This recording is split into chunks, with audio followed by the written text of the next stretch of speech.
The spire was a lie built of reinforced carbon and desperation, a needle of human survival driven into the heart of a dead continent.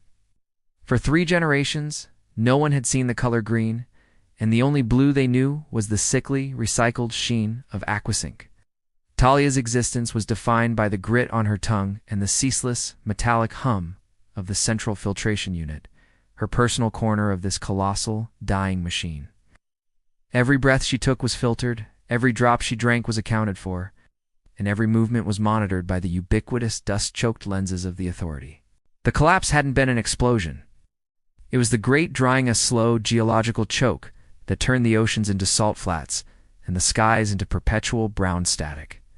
Now water was the currency, the religion, and the law. A single drop of unregulated moisture was worth more than a lifetime of labor in the lower sectors. Talia, a level 3 hydrotechnician, was privileged. She worked in Sector Delta 7, where the massive atmospheric condensers wrestled vapor from the airless void. Her hands, perpetually stained with the pale, fine powder of mineral dust, were the only things connecting her to the system's fragile heartbeat. She wore thick thermal gloves, not for warmth, but to minimize the minuscule transference of precious bodily water vapor into the dry ambient air. Her daily ration for 100 milliliters of lukewarm aquasinquus meticulously recorded on a wrist counter. The glowing red numbers a constant visceral threat. The greatest psychological weapon of the spire was the sound loop, an auditory simulation of gentle, consistent rainfall played through the city's ventilation ducts 24 hours a day. The synthetic patter was meant to be soothing, a nostalgic balm, but to Talia, it was a tormenting reminder of what was lost, what was impossible. She knelt by filter bank for a behemoth of corroded steel, its internal coils vibrating with the strain of perpetual recirculation. Her task was purely maintenance, verifying the flow rate and cleaning the algae-resistant coating, but her eyes were glued to the volumetric counter's display. This display didn't measure the recycled volume. It measured the anomaly, unaccounted for moisture entering the system from the scarred outside world. For 10 years, that counter had remained a clean, unbroken zero. Zero ingress, zero hope. But this morning the number was flickering, hesitant and small, yet irrevocably there. 0.0001 milliliters. Talia stopped breathing. The sound of the fake rain loop suddenly became deafening, mocking the minuscule, impossible reality before her. She checked the system logs, bypassing the Level 2 diagnostics that often glitch. The Level 1 data was cold, hard, and undeniable. The influx was non-systemic. It wasn't a pipe burst or a condensation surge. It was water from outside the dome. Natural water. A tremor ran through her, a mix of profound terror and an almost religious awe. The system was designed to repel the outside, not collect from it. This single rogue milliliter had likely entered through a microscopic fissure in the upper dome strata, a structural flaw known only to high-level engineers. Talia knew instantly the magnitude of the discovery. If the Authority, headed by the brutal Warden Kale, discovered this, the drop would be digitized, analyzed, and controlled. It would be a research sample, not a miracle. It would be property, not possibility. She grabbed a sterile vacuum syringe from her kit, her movements practiced and rapid, driven by a desperate, instinctual need to protect this singularity. Tracing the anomaly's entry point was technical. Complex calculation involving pressure differentials and kinetic energy vectors. The water had been captured deep within a secondary pressure regulator, a spot designed to burn off trace contaminants. Using a micromanipulator, Talia accessed the chamber. The air was colder here, carrying a scent she couldn't name, something mineral and clean and impossibly vast. It took 7 agonizing minutes to extract the tiny amount. A bead of liquid, almost invisible, resting at the tip of the syringe. It was utterly clear, unlike the thick, faintly viscous aquasync. It looked like distilled light. She carefully sealed the syringe in a shielded, opaque container and clipped it beneath her utility belt, hidden by the folds of her standard-issue thermal coverall. The moment the reading had registered, a cascade of automated alerts had been triggered deep within the security grid. Less than 5 minutes later, a harsh, percussive sound echoed down the metal corridor, the heavy magnetic locks engaging, sealing Sector Delta 7. Talia froze, listening. The authority moved with military precision when a resource anomaly was detected. They moved with speed. A loud amplified voice boomed from the overhead speakers, cutting through the fake rain loop. "Attention, Delta 7 personnel. Remain at your stations. A Level 4 containment procedure is underway." The door to her sector hissed open, revealing the tall, imposing figure of Warden Kale. Kale was a man defined by austerity. His uniform was dark, pressed, and his face was habitually set in an expression of weary, absolute command. He was not wearing his usual environmental suit, meaning the threat or the prize was confirmed to be contained within the sealed zone. Two armed enforcers flanked him, their sonic rifles held at the ready, pointed with chilling indifference at Talia. "Technician Talia." Kale's voice was dry, like the static air. "Report the anomaly immediately. Location and yield." Talia stood straight, forcing her fear down. She knew the protocol. She was supposed to comply, report the location, and await reassignment. "Warden," she replied, her voice steady despite the tremor in her knees. There was a momentary system fluctuation, rapidly corrected. A sensor ghost. Kale took a slow, deliberate step closer. "My sensors disagree with your assessment, technician. They indicate a molecular signature consistent with non-systemic H2O. He stared directly at her hidden utility belt. "You are aware that non-reporting of a primary resource anomaly is a capital offense under the Scarcity Act, Article 3. "I am aware, Warden. I assure you, the trace element was vaporized by the sterilization coils before I could even log it." Kale's eyes narrowed, searching her face for the flicker of deceit. She held his gaze, relying on the practiced neutrality of years spent managing volatile systems. She thought of her grandmother, who had lived through the first decades of the collapse before the spire was built. Her grandmother, whose eyes held the weary wisdom of a world that once knew abundance, told stories of wet air and falling sky. "It was loud, Talia," she had whispered once, frail and fading. "The sky would tear open, and the water would fall. Millions of drops, wasting themselves on the dirt."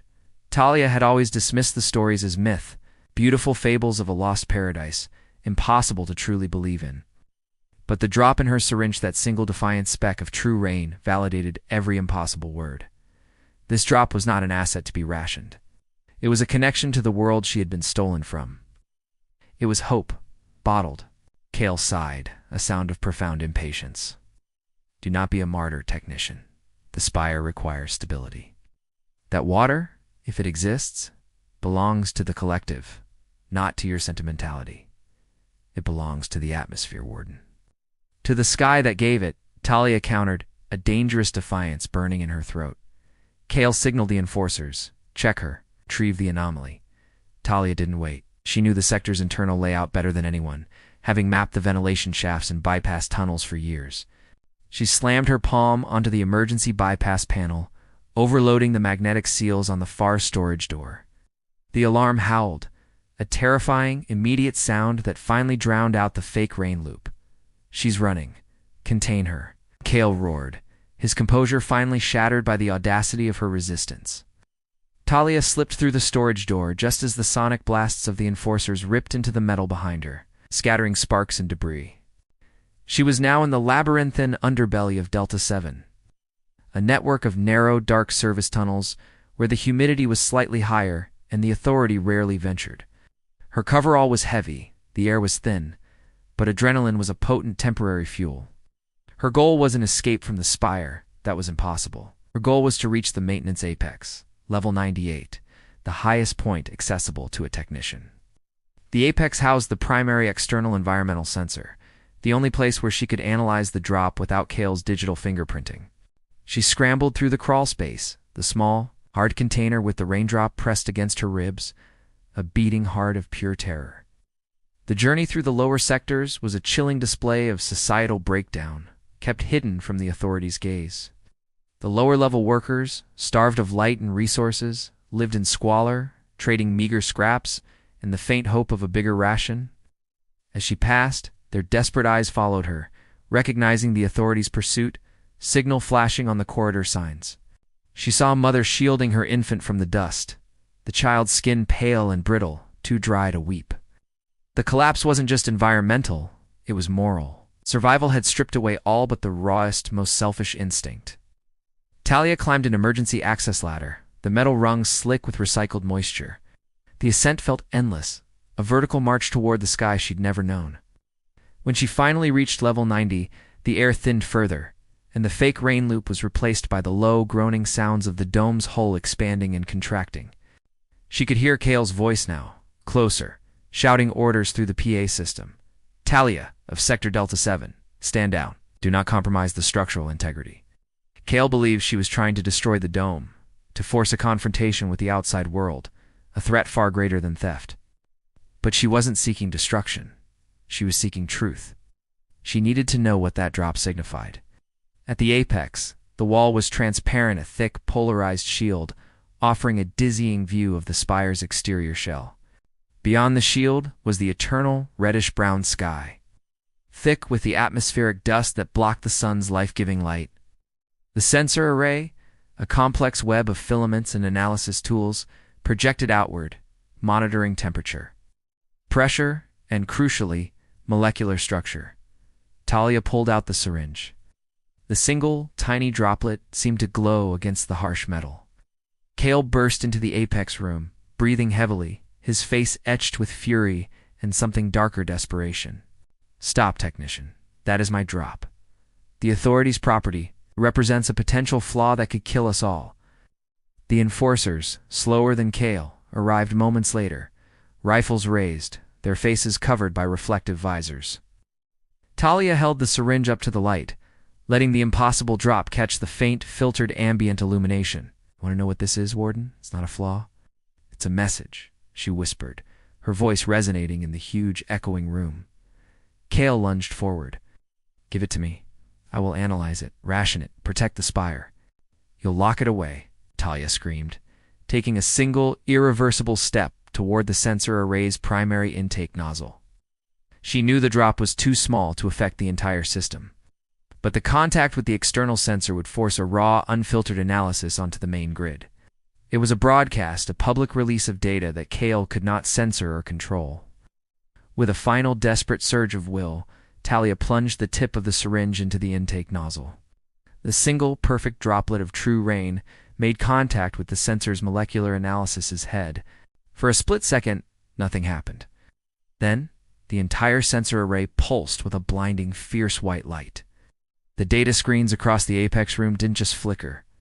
They exploded in a riot of color, displaying complex spectral analysis. The signature wasn't just H2O.